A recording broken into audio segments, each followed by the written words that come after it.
Welcome back to the deep dive. You sent us a really fascinating stack of sources this week, all centered around English fluency, but with a philosophy that feels pretty revolutionary. We are diving deep into this blueprint from Fluency 2026, the path to your new identity. And our mission today is to unpack this idea that language learning success isn't really an intellectual thing. It's more of a psychological and a physical training exercise. We're talking about a complete identity shift viewing English, not just as a subject, but as, and I'm quoting here, a new way to think and a new way to live. That holistic view is absolutely the foundation. The sources argue the whole path starts internally, with your belief system, your mindset, long before you even touch complex grammar. Yeah. The goal is really ambitious, but it's clear. It's about training your brain, your voice, and your confidence to listen, think, and understand English naturally. And the key instruction, the thing that comes up again and again, is to do it slowly, calmly, and deeply, which is a huge challenge to the usual high-stress methods so many of us rely on. Okay, so let's unpack that mindset shift first, because that seems to be where the sources ask you to do the absolute hardest work. They call the first step shedding the past self. That's right. And the material is pretty sharp about it. It says the main obstacle isn't how hard English is. It's all the psychological baggage you've collected from past tries. They say the biggest weight you carry is not English. It's your old story of failure, fear, and doubt. That's the voice in your head, right? The one saying, I tried this before and I failed. So if that story is constantly running, how do you actually shed it? You can't just ignore it. Well, the material offers this really profound analogy, and it emphasizes that this isn't a fight you have to win. You don't argue with the fear. Instead, they use this powerful image of a snake. It says, a snake doesn't argue with its old skin. It just grows out of it, quietly, without apology. Wow. That immediately reframes the entire struggle. So it's suggesting that just moving forward is the antidote. You don't debate why you failed last year, you just start growing today.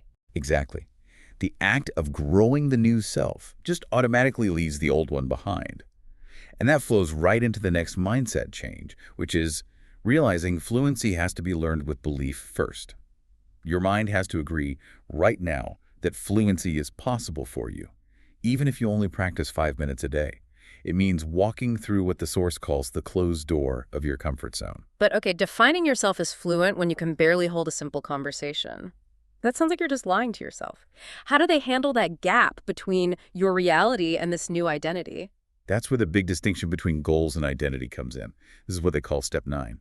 See, goals, like I want to pass an exam, they need constant motivation. We all know how unreliable that is. Identity, though, doesn't need motivation. It needs proof. Okay, so the new identity is like a template, and your daily habits are the proof points. So instead of saying, I hope I can speak English, the identity says, I am someone who speaks English. And so that person just naturally does the work every day. Precisely. If you are someone who speaks English, then you listen to English. You practice for 15 minutes. You talk to yourself in English on your commute. That identity demands those actions, and it shifts the whole thing away from this draining need for motivation into a self-reinforcing loop.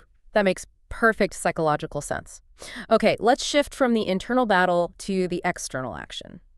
Because the sources make a huge deal out of the physicality of speaking.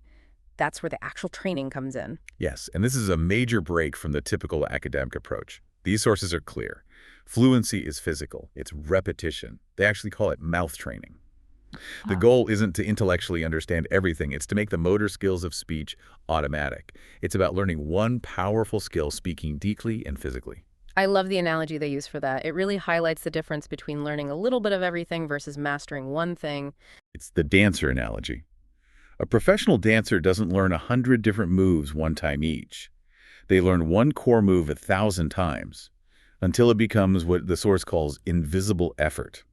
It's just in their body. They don't have to think about it anymore. So applying that to English, does that mean we should be taking short clips, maybe even single sentences, and just repeating them, 20, 50 times? Until your mouth just physically knows the movement? Absolutely. The main technique is called shadowing. You repeat short audio clips like 1 to 3 minutes long right after a native speaker. But here's the crucial part. You're not shadowing to memorize the words. You're shadowing to match the speaker's tone, their rhythm, their emotion, the rise and fall of their voice. It trains your ears and your mouth at the exact same time. That's fascinating because most of us focus on making our own sentences grammatically correct, not on the musicality of what we're hearing. And that focus on musicality is how you break the intellectual barrier. Now, the sources warn that when you first try this, your mouth is going to feel slow, maybe even like it's shaking a little. But they give you that critical reminder that feeling is normal because new muscles always shake before they get strong. You're training your mouth like an athlete. And this kind of physical training, it only works if you bring in that principle of consistency, which they put in direct opposition to motivation. Right. This is a universal law for any skill. They say motivation is like fire, burns hot and fast, and then it's gone. Consistency, though, is like sunlight. It's slow, it's low intensity, but it never, ever stops. And the brain only learns from sunlight, right? It's all about frequency, not intensity. That's exactly it. They even put numbers on it. Practicing for 15 minutes every single day will reliably beat someone who crams for 5 hours once a week. You're creating these micro doses of learning that build neural pathways that sheer intensity just can't. But consistency is so hard to maintain when you feel tired or stressed. What's the advice for those days? That's where we get to the second major pillar of this whole thing, your state of mind, inner peace. They argue that you can't rely on motivation or consistency if your brain is constantly stressed out. A stressed brain just can't absorb new information fluently. So stress is literally the enemy of fluency. It is. Anxiety and high cortisol levels. They trigger your fight or flight response, which shuts down the parts of your brain you need for deep learning. They use that lake analogy again, a stormy lake. You throw a stone in, the ripples disappear instantly. Those are your memories. But if the lake is still, the ripples stay. Fluency grows in that stillness, not in pressure. So if your state of mind is that critical, what are the practical steps? It sounds less like a language guide and more like a wellness manual. It's holistic, and this is where we get into control, not speed. They give you a physical checklist to run through before you do any speaking drills. Simple things like sitting up straight, opening your chest, relaxing your shoulders, drinking water. They even say your throat must trust the sound. Tension in your body means tension in your voice. That's a powerful idea. If your nervous system is on edge, your mouth will lock up. So you have to physically calm your body to make speaking feel safe. And the most specific technique for that is the breath work. Before you even try to speak or shadow, they tell you to deliberately slow your breathing. Specifically, you take a slow breath in, hold it for 2 seconds, and then a very slow breath out.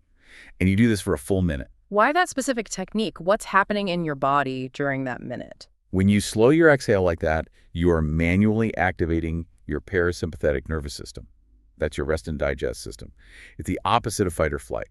So for 60 seconds, you are sending a direct signal to your entire nervous system. We are safe, we are calm, we can speak now. Once your body believes it's safe, the mouth moves smoothly. Calm breath equals calm speech. That reframes the entire process. Fluency is an outflow of a regulated nervous system, not just a big vocabulary. Okay, so we've got the identity, we've got the physical training, and we've regulated the nervous system. Now, how do we build the road itself? What are the daily habits that create the proof for this new identity? The material says to start so small that it's impossible to say no. The first action is just changing the language around you. Change your phone to English, your computer. Watch English content even for just 5 minutes. It just tells your brain English lives here now. It normalizes it. And the internalization is key here, right? The self-talk. You're supposed to speak to yourself in simple English, even during boring moments. Not complex stuff, just, I'm making tea, I feel worried, but I'm learning. Yes, that constant low-pressure exposure is vital. And the material gives you these critical time frames to manage your expectations.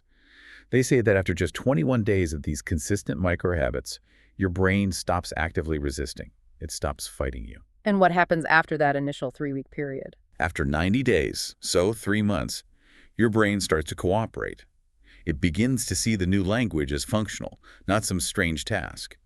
So for those first 3 months, the most important thing is just frequency. Just show up. And that connects to the idea of living in the present moment.